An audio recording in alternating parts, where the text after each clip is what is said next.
Hello students, कैसे हैं आप सभी। चलिए, आई होप आप अच्छे होंगे। तो चलिए, 11th क्लास की चैप्टर सीरीज है, फिजिक्स की सीरीज है, हम स्टार्ट करने जा रहे हैं। मैं संजीत सर फिजिक्स की सीरीज स्टार्ट करने जा रहे हैं, जिसमें मैं आपको चैप्टर वाइज पढ़ाता हुआ चलूँगा। जो भी डेरिवेशंस होंगे, डेरिवेशंस करते हुए चलेंगे। थोड़ी बहुत जो भी थ्योरी होगी, उस थ्योरी को कंप्लीट करते हुए चलेंगे। और न्यूमेरिकल्स और जो भी डेरिवेशंस हैं, हम आगे बढ़ते हुए चलेंगे। स्टेप बाय स्टेप पढ़ाऊंगा मैं, ठीक है ना। तो आपको बस इसी यूट्यूब चैनल को सब्सक्राइब कर लीजिए, और जो भी आपको जो वीडियो अच्छी लगती है तो लाइक कीजिए और ज़्यादा से ज़्यादा से शेयर कीजिए, ठीक है ना। तो मैं आपको अभी जो आपका चैप्टर है 11th क्लास का जो चैप्टर है वो स्टार्ट करने वाला हूँ। हाँ, अभी आपने 10th के एग्ज़ाम दिए थे, तो 10th के एग्ज़ाम अभी कोरोना के कारण आपकी कारणवश आपकी कॉपी चेक नहीं हो पाई या चेक हो रही हैं, तो अभी रिजल्ट नहीं आ पाया है। तो फिर भी आप लोग एक नई सीरीज जो 11th क्लास की है, उस सीरीज को आप स्टार्ट कर सकते हैं, ठीक है ना। तो मैं स्टेप बाय स्टेप पढ़ाऊंगा। आपको वीडियो को पूरा देखना है। अगर आप वीडियो को पूरा देखोगे, अच्छी तरीके से कॉपी पेन हाथ में लेकर के साथ साथ नोट करते हुए लिखोगे, तो आपकी समझ में बहुत अच्छे से आएगा, ठीक है ना। तो कॉपी पेन हाथ में रखना और साथ साथ उसे अच्छी तरीके से लिखते हुए रहना। वीडियो जब वहां से समझ में नहीं आता तो वीडियो को दोबारा देख लिया करो, ठीक है ना। कोई बुराई नहीं, उसे बैक करके दोबारा देख लिया करो, ठीक है ना। चलिए, तो मैं आपको यहाँ पे 11th क्लास में आपका फर्स्ट फिजिक्स का चैप्टर है unit measurement and error analysis, मात्रक मापन तथा त्रुटि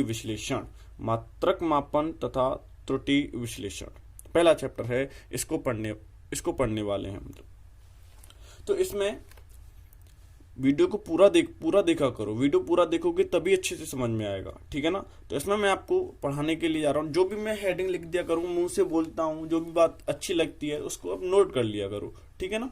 ठीक है, तो जैसे चैप्टर का नाम है मात्रक मापन तथा त्रुटि विश्लेषण, तो इसमें सबसे पहले हम पढ़ते हैं मापन के बारे में। किसके बारे में पढ़ते हैं? मापन के बारे में। ये मापन क्या होता है, तो मैं पहली हेडिंग डालिए आप लोग, मापन। पहली हेडिंग डालिए मापन। ये मापन क्या होता है, मेजरमेंट क्या होता है। मेजरमेंट क्या होता है, तो आप लोग लिख सकते हैं वह प्रक्रिया। हेडिंग लिख लिए, ऐसे करके लिख लीजिए अगर वह प्रक्रिया जिससे हमें यह पता चलता है, वह प्रक्रिया है ना, ऐसे, जिससे हमें यह पता चलता है कि कोई दी हुई राशि किसी, आप लोग लिख लिया करो ऐसे, ठीक है ना, कि कोई दी हुई राशि किसी मानक राशि से कितने गुना है।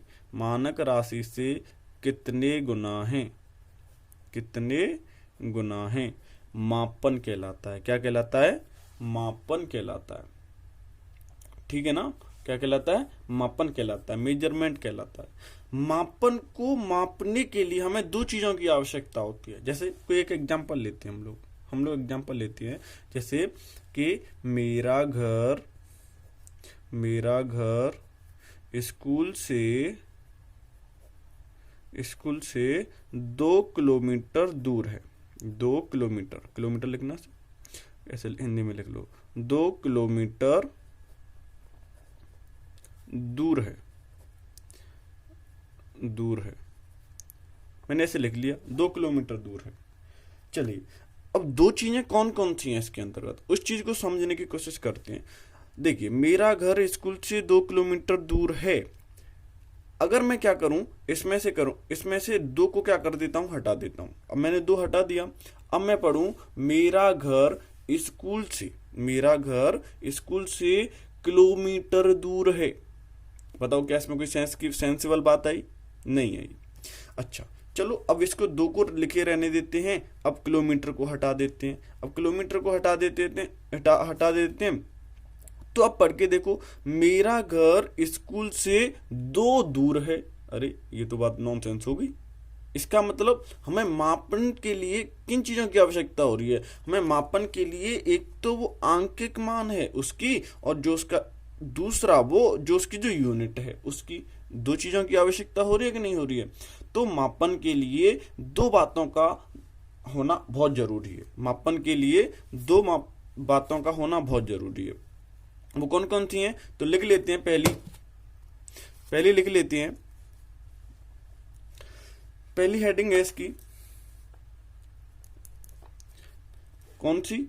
हम एक लिख लेते हैं मात्रक। क्या लिख लेते हैं? मात्रक। दूसरी क्या होने वाली है? आंकिक मान। उसका कौन सा? आंकिक मान। दोनों का होना बहुत जरूरी है। अगर इनमें से कोई एक नहीं हुआ तो भाई बात नॉनसेंस हो जाएगी। कैसे होगी अभी मैंने आपको बताया, वीडियो को पीछे कीजिए फिर दोबारा से समझिए, ठीक है ना? आंकिक मान, वीडियो को पूरा देखा करो, ठीक है ना? तो देखिए, मात्रक है तो मात्रक में क्या आएगा? वह सर्व। इसमें मात्रक में क्या हो सकता है? मात्रक में क्या क्या चीज होते हैं? पहली बात तो वो सब जगह पर लागू होना चाहिए। हमें कोई यूनिट देखनी पड़ती है तो हर जगह पर हमारे लिए लागू होनी चाहिए, ठीक है ना? तो सर्वमान्य होना चाहिए। तो इसमें लिख सकते हैं वह सर्वमान्य मात्रक। यहाँ पे लिखो वह सर्वमान्य, हर जगह पर मान्य हो, है ना? हर जगह पर क्या होना चाहिए? वो मान्य होना चाहिए। वह सर्वमान्य मात्रक जिसका उपयोग भौतिक राशियों की तुलना के लिए किया जाता है। भौतिक राशियों के लिए किया जाता है, ठीक है ना?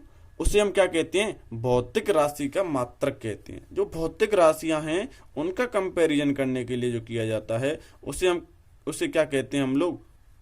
उसे क्या कहते हैं? मात्रक कहते हैं। समझ में आ रहा है? भौतिक राशि के लिए। अब इनमें कौन कौन से हो सकते हैं? जैसे लंबाई हो सकती है। जैसे लंबाई का मात्रक क्या होता है? मीटर। क्या होता है? मीटर। अब लंबाई तो आपकी क्या होगी? राशि और क्वांटिटी, और ये मीटर क्या हो गया आपका? मात्रक। इसे ही बोलते हैं हम लोग यूनिट। इसका मतलब तो यहां पर देखिए, यहां पर ये किलोमीटर है। ये क्या है? किलोमीटर क्या है? किलोमीटर मात्रक है। क्या है? मात्रक है। किसका मात्रक है? दूरी का मात्रक है। समझ में आया कि नहीं आया? किसका मात्रक है? दूरी का मात्रक है। तो दूरी आपकी राशि हो गई और किलोमीटर क्या हो गया? आपका मात्रक हो गया। समझ में आ रहा है? तो यहां से एक बात भी और समझ में आ रही होगी कि जो मात्रक है वो क्या है? मात्रक है। अगर हमारे पास हम कोई भी आंकिक मान लिख रहे हैं और हम किसी को रिप्रेजेंट करना हो, जैसे 2 किलोमीटर, 3 किलोमीटर, तो हमें उसके पीछे क्या लगाना पड़ेगा? उसका मात्रक लगाना पड़ेगा। जैसे 2 केजी, अब केजी लगाया तो हमें पता चल गया द्रव्यमान का है, तो 2 केजी है ना? 2 सेंटीमीटर, 2 फुट। समझ में आ रहा है ना? तो पीछे जो फुट, केजी, किलोमीटर जो लग रहा है वो पीछे तो लग रहा है, तो मात्रक को कहां पे लगाते हैं? किसी आंकिक मान के पीछे। समझ में आ रहा है ना? ठीक है। आ रहा है तो बोलिए हाँ, नहीं आ रहा है तो वीडियो को दोबारा से देखिए। चलिए, साथ ही साथ लिख लिया करो। आप लोग नहीं लिख पाते तो वीडियो को फिर पोज किया करो और बाद उसे फिर पीछे किया करो, उसके बाद फिर दोबारा से लिखना स्टार्ट किया करो, ठीक है ना? चलिए, दूसरा आता है आंकिक मान। आंकिक मान का होना बहुत जरूरी है, पता चल गया होगा, ठीक है ना? तो आंकिक मान को भी लिख सकते हैं फिर आप लोग, जो भी आपको जैसे मन करे। एग्जाम्पल्स के तौर पे आप लोग खुद लिख सकते हो इसको, ठीक है? लिख करके देख लेना। दूसरी बात क्या आती है? अब इसमें और क्या चीज होनी चाहिए? तो मानकों का हमें चयन भी तो करना होता है। कैसे कैसे मानक होनी चाहिए? तो चलिए हम उसको चयन करते हैं।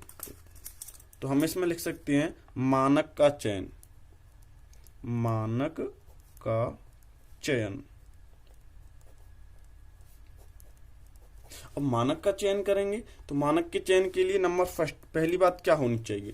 पहली बात, चलिए मैं इसको ऊपर कर देता हूं थोड़ा सा, ठीक है। हाँ, मानक का चयन क्या होना चाहिए? मानक के चयन के लिए पहली बात होनी चाहिए, जो मानक है हमारा वो स्पष्ट रूप से परिभाषित हो, ठीक है ना? स्पष्ट रूप से कैसा हो? परिभाषित हो। आप लोग लिख लीजिए खुद, मैं मुंह से बोल रहा हूं, उसे लिख लिया करो, ठीक है ना? सेकंड पॉइंट होता है, सेकंड पॉइंट, यह सुगमता से उपलब्ध होना चाहिए। सुगमता मतलब आसानी से, यह आसानी से मिल जाना चाहिए, आसानी से उपलब्ध हो हर जगह पर। जैसे आटा पिसाने के लिए जाते हैं, वहां पर अगर वो बांट ना हो तो क्या करोगे, आप पिसा पाओगे नहीं, वो आसानी से उपलब्ध होनी चाहिए।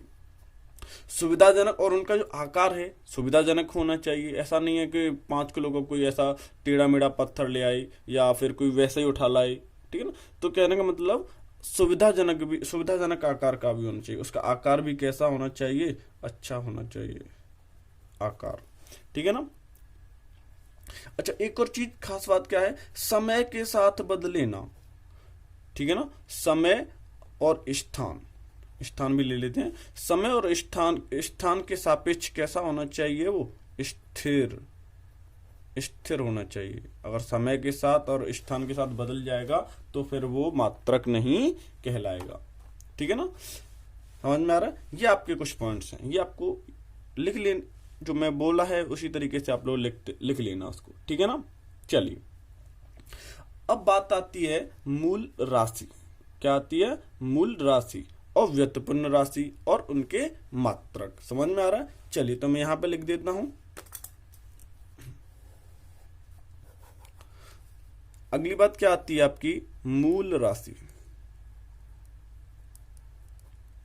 मूल राशि, अब ये मूल राशि क्या होती है, फंडामेंटल क्वांटिटीज क्या होती हैं, फंडामेंटल क्वांटिटीज लिख सकते हैं आप लोग, फंडामेंटल क्वांटिटीज।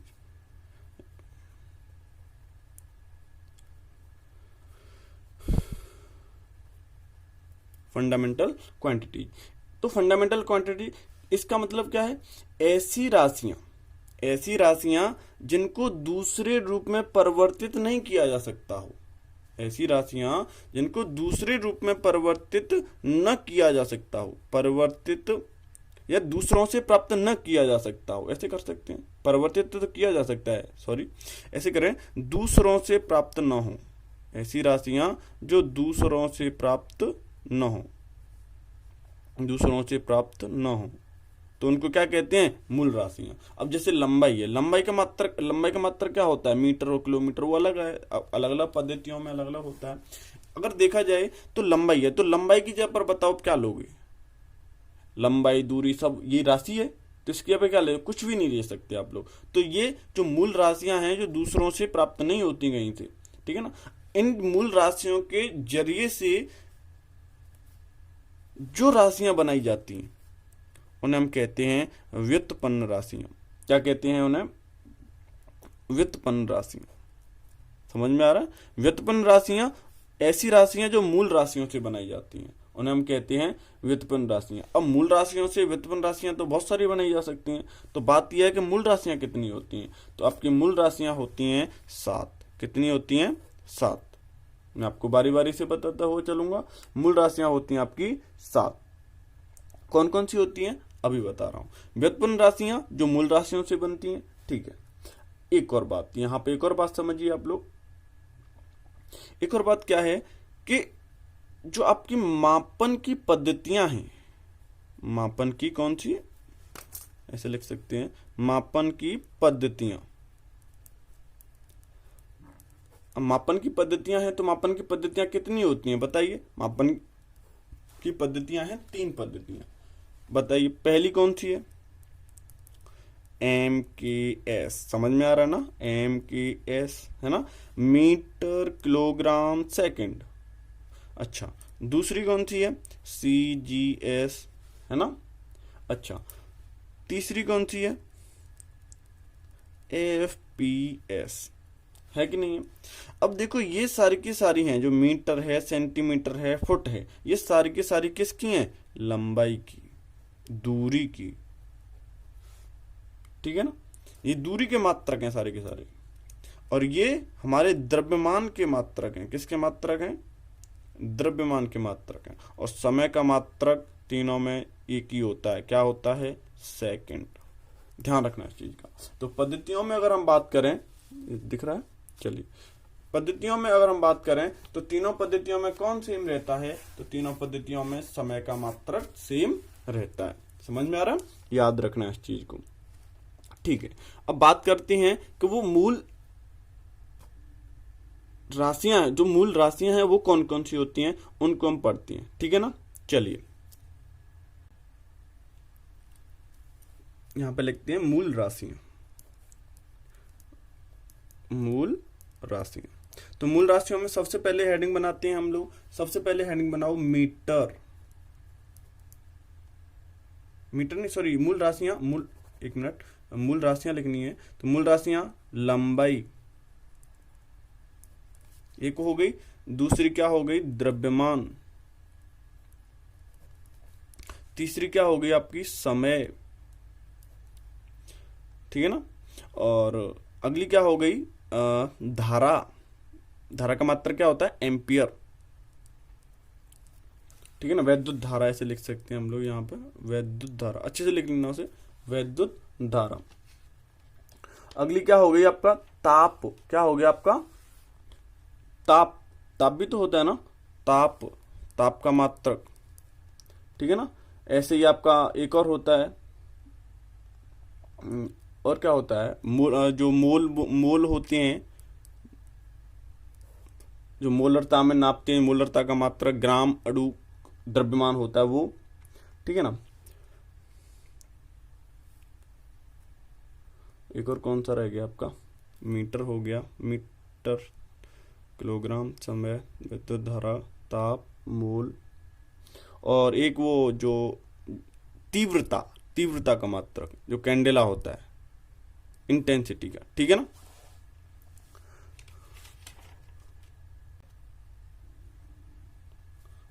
तो आप लिख सकते हैं एक बार फिर से, लंबाई, एक तो राशियां कौन सी है कि लंबाई हो गई, द्रव्यमान हो गया, समय, वैद्युत धारा, ताप, ठीक है ना, ताप का करते हैं। ये मोल होता है वो पदार्थ की मात्रा, क्या होता है पदार्थ की मात्रा का, और ये किसका होता है तीव्रता, ज्योति तीव्रता बोलते हैं, ठीक है ना। अब देखते हैं तो लंबाई का मात्रा क्या होता है, मैं यहाँ पे लिख देता हूँ, लंबाई का मात्रा क्या होता है मीटर, द्रव्यमान का मात्रा क्या होता है किलोग्राम, समय का मात्रक क्या होता है सेकंड, वैद्युत धारा का मात्रक क्या होता है एम्पियर, ताप का मात्रक क्या होता है केल्विन, और पदार्थ की मात्रा का मात्रक क्या होता है मोल, तीव्रता का मात्रक क्या होता है कैंडेला। समझ में आ रहा होगा, कैंडेला होता है। अब बारी बारी से पढ़ते हैं कि मीटर क्या होता है, किलोग्राम क्या होता है, सेकंड क्या होता है, इनकी परिभाषा को थोड़ा सा हम पढ़ते हुए चलते हैं। फिर इनके बाद मैं आपको यूनिट बताऊंगा कि यूनिट कैसे, जो कौन कौन सी यूनिट कैसे कैसे होती हैं। फिर मैं आपको कुछ इनके इंस्ट्रूमेंट्स जो यंत्र हैं, कौन सा यंत्र कहाँ पर उसे कैसे मापते हैं, उनके बारे में बताऊंगा, ठीक है ना। चलिए तो सबसे पहले लिखते हैं हम लोग, यहाँ पे लिखते हैं, हेडिंग बना लीजिए आप लोग, मीटर। मीटर, तो मीटर क्या होता है अब उसमें लिख सकते हो आप लोग, तो लिख लें यह लंबाई का मात्रक है, आप लोग लिख सकते हो किसका मात्रक है यह लंबाई, आप लिख लीजिए यह लंबाई का मात्रक है। और इसके आगे क्या लिखो, इन्वर्टेड कॉमा स्टार्ट करके लिख सकते हो, 1 मीटर वह दूरी है, 1 मीटर, 1 मीटर वह दूरी है जिसमें शुद्ध क्रिप्टन, शुद्ध क्रिप्टन 86, शुद्ध क्रिप्टन 86 से उत्सर्जित होने वाला प्रकाश, जो होने वाला प्रकाश, जो शुद्ध क्रिप्टन 86 है ना, उससे जो प्रकाश उत्पन्न होता है और उसमें से जो तरंगे निकलती हैं, वो कितनी तरंगे निकलती हैं उनके बराबर होता है। जो 1 मीटर वह दूरी है जो जिसमें शुद्ध क्रिप्टन 86 से उत्सर्जित होने वाला प्रकाश की तरंगे 1650 76 373, इसमें पॉइंट लगा लेना यहाँ पर, ठीक है ना, तरंगे आती हैं, इतनी तरंगे होनी चाहिए, ठीक है ना। अच्छा, इसके लिए प्रकाश वर्ष दूरी का सबसे बड़ा मात्रक होता है, प्रकाश वर्ष होता है वो दूरी का कौन सा होता है सबसे बड़ा मात्रक होता है। तो यहाँ पे लिख सकते हैं प्रकाश वर्ष दूरी का सबसे बड़ा मात्रक है। इसी प्रकार आप दूसरी हेडिंग बना सकते हैं किलोग्राम, मैं इनकी जो यूनिट्स हैं उनको बाद में लिखाऊंगा, क्वांटिटीज हैं बाद में लिखाऊंगा मैं उनको। तो अगली है किलोग्राम, हेडिंग बनाओगे आप लोग किलोग्राम। किलोग्राम में लिखिए किसका मात्रक है, ये द्रव्यमान का मात्रक है, यह द्रव्यमान का मात्रक है। 1 किलोग्राम पेरिस में रखे प्लेटिनियम इरेडियम के एक विशेष टुकड़े का द्रव्यमान माना गया है। ठीक है ना। व्यवहार में अगर देखा जाए इसको तो 1 किलोग्राम 4 डिग्री सेल्सियस के 1 लीटर जल का द्रव्यमान होगा। जो 4 डिग्री सेल्सियस पर जो जल का द्रव्यमान होगा वो 1 किलोग्राम माना जाएगा। समझ में आ रहा है कि नहीं आ रहा है? हाँ, ठीक है ना। और बाद में इसकी जो 1 किलोग्राम में कितने ग्राम होते हैं, क्विंटल में जो भी है वो टन, जो सारे के सारे हैं वो बाद में लिखा दूंगा। अगला आता है आपका सेकंड। अगला क्या आता है आपका सेकंड। बताओ किसका मात्रक है, समय का मात्रक है। ये किसका मात्रक है, समय का। समय का मात्रक है तो लिख लीजिए इसमें 1 सेकंड वह समय अंतराल है जिसमें परमाणु घड़ी एटॉमिक क्लॉक, जिसमें परमाणु घड़ी सीजियम 133 परमाणु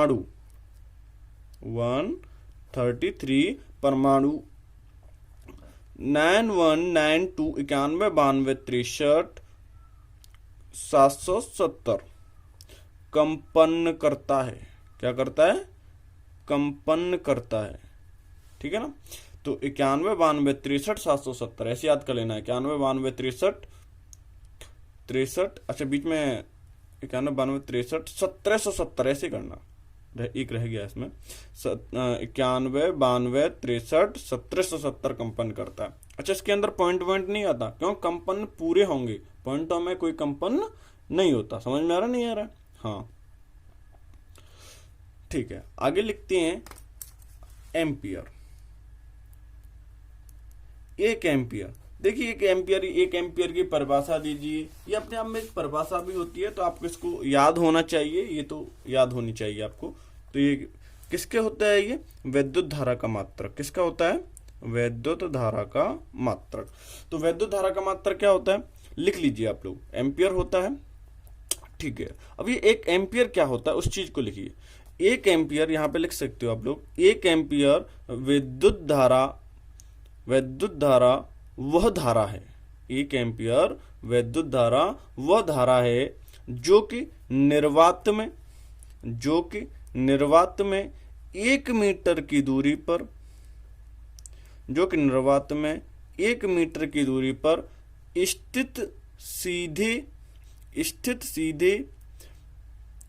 ये 2 सीधे है ना, स्थित सीधे अनंत लंबाई के समांतर तारों में, इनकी तारों की लंबाई अनंत है। ठीक है ना, अनंत लंबाई के तारों के, लेकिन उनके बीच का डिफरेंस कितना है, 1 मीटर। तारों में प्रवाहित होने पर उन तार के प्रति मीटर, यानी 1 मीटर की दूरी पर, तार के प्रति मीटर लंबाई पर तारों के बीच 2 गुणा 10⁻⁷ न्यूटन का बल उत्पन्न करती है। कितने का, 2 गुणा 10⁻⁷ न्यूटन का बल उत्पन्न करती है। नहीं लिखा गया हो तो वीडियो को फिर से दोबारा सुने और फिर दोबारा लिखें। ठीक है ना, लिखें जरूर। ठीक है, अगला आता है आपका केल्विन। क्या आता है, केल्विन। बताइए किसका मात्रक है, केल्विन आपका ताप का मात्रक है। किसका मात्रक है, ताप का। तो लिख सकते हैं आप लोग, 1 केल्विन जल के ट्रिपल पॉइंट होता है ना, ट्रिपल पॉइंट, त्रिक बिंदु बोलते हैं इसे, पॉइंट त्रिक बिंदु, इसको लिख सकते हैं आप लोग कि 1 केल्विन जल के त्रिक बिंदु के ऊष्मागतिक ताप का 1/273.16वां भाग है, वह भाग है। ठीक है ना। हाँ, अगला लिखिए आप लोग कैंडेला। क्या लिखोगे आप लोग? कैंडेला। किसका मात्रक है? ज्योति तीव्रता का मात्रक है, तो लिख सकते हैं यह ज्योति तीव्रता का मात्रक है। एक कैंडेला कृष्णिका, जो मानक स्रोत मानते हैं हम लोग, है ना, आदर्श। एक कैंडेला कृष्णिका जो मानक स्रोत के पृष्ठ के मीटर स्क्वायर क्षेत्रफल, कितना? 1 मीटर जो भी है, मीटर स्क्वायर क्षेत्रफल की पृष्ठ के लंबवत दिशा में, पृष्ठ की लंबवत दिशा में ज्योति तीव्रता है, लंबवत दिशा में ज्योति तीव्रता है। ठीक है ना। जबकि कृष्णिका का ताप प्लेटिनम के गलनांक के बराबर ही हो, प्लेटिनम गलनांक के बराबर ही हो। ठीक है ना। हाँ, तो इसमें देखेंगे जो पृष्ठ से जो क्षेत्रफल है वो कौन सा मीटर स्क्वायर होना चाहिए। तो आप लोग लिख सकते हो 1/6, 6 के पीछे 1 2 3 4 5, 1 2 3 4 5, इतना हिस्सा, इतना भाग होना चाहिए मीटर स्क्वायर का। ठीक है ना। हाँ। आगे लिखिए मोल। मोल लिख लीजिए। मोल क्या होता है? पदार्थ का मात्रक होता है। एक मोल किसी पदार्थ की वह मात्रा होती है जिसमें उस पदार्थ के अवयवों की संख्या कितनी होनी चाहिए? कार्बन 12 होता है ना, कार्बन 12 के 0.012 के ग्राम में परमाणुओं की संख्या के बराबर हो। ठीक है ना। हाँ, अच्छा, इसके अलावा 2 मात्रक और होते हैं। कौन कौन से होते हैं? एक तो होता है 2 पूरक मात्रक बोलते हैं। कौन से मात्रक बोलते हैं? यहां पे लिख सकते हैं हम लोग पूरक मात्रक। पूरक मात्रक कौन से होते हैं? एक तो आपका प्लेन एंगल होता है, समतल कोण, और जो समतल कोण होता है उसका मात्रक होता है रेडियन। क्या होता है? रेडियन।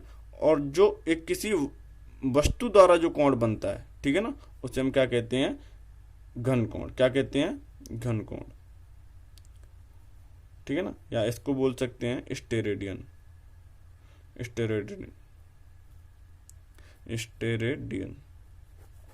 तो घन कोण का मात्रक क्या होता है? स्टेरेडियन। तो इनको लिख सकते हैं कि एक रेडियन क्या होता है। तो आप लोग लिख सकते हो यहां पर एक रेडियन क्या होता है। तो रेडियन वही है, त्रिज्या के बराबर उसका चाप होना चाहिए। तो एक रेडियन वह कोण है जो वृत्त की त्रिज्या के बराबर की चाप, वृत्त की त्रिज्या के बराबर की चाप वृत्त के केंद्र पर अंतरित करती है। ठीक है ना। वृत्त के केंद्र पर वृत्त की त्रिज्या के बराबर चाप अंतरित करती है, एक रेडियन कहलाता है। इसी प्रकार अगर हम बात करें ये स्टेरेडियन क्या होता है, तो उसको भी लिख लीजिए, मतलब हाँ जो भी है स्टेरेडियन लिख लीजिए। स्टेरेडियन वह घनकोण है जो गोले के पृष्ठ का वह भाग जिसका क्षेत्रफल गोले की त्रिज्या के वर्ग के बराबर होता है, गोले के केंद्र पर अंतरित करता है। ठीक है ना। ओके, इसके बाद मैं आपको नेक्स्ट वीडियो में पढ़ाऊंगा। ठीक है ना। उसमें बताऊंगा कि कौन कौन सी यूनिट होती हैं और कौन कौन से आपके इक्विपमेंट्स होते हैं, कौन कौन से इंस्ट्रूमेंट्स होते हैं, यंत्र होते हैं जिनके द्वारा हम किसी चीज को मापन करते हैं। ठीक है ना। उसके बाद आपको एरर बताऊंगा कि एरर कैसे निकालते हैं, राशियों में जो एरर हो जाती है उसको कैसे निकालते हैं, कैसे फाइंड करते हैं। ठीक है ना। और उस पर भी जो भी न्यूमेरिकल होगा हम उसको बताते हुए चलेंगे। ठीक है ना। अगर आपको वीडियो अच्छी लगती है तो इसको शेयर कीजिए, लाइक कीजिए और हमारे इस यूट्यूब चैनल को सब्सक्राइब कीजिए। ठीक है ना। मैं आपको ऐसे ही वीडियो आगे प्रोवाइड कराता रहूंगा। ओके, वीडियो को पूरा देखा कीजिए, लाइक शेयर करते रहना। ठीक है। ओके, जय हिंद, जय भारत। Thank you.